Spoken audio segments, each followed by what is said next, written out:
الجزائر بلاد مسلمة، هذه حاجة معروفة بصح. واش نعرفوا فعلا على التاريخ الإسلامي فيها؟ كيف دخل، كيف عاش، كيف تأثر وتطور؟ وهل الإسلام اليوم في الجزائر راهو كما كان؟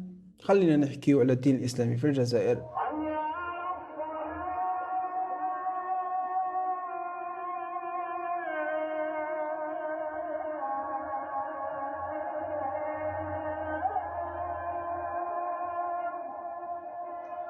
الدين اللي ماشي غير دين، اللي هو هوية وتاريخ ومقاومة. دخل الإسلام للجزائر في القرن السابع الميلادي مع الفتوحات الإسلامية بقيادة عقبة بن نافع.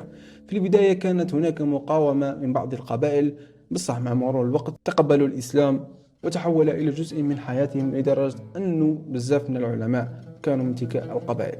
وفي العهد العثماني كانت الجزائر دولة إسلامية بمذهب مالكي، وكان المسجد هو المدرسة والمحكمة والمكان الاجتماعي. ومع الاستعمار الفرنسي بدأ الهجوم على الإسلام، يعني منعوا تعليم القرآن، هدموا المساجد وفرضوا اللغة الفرنسية.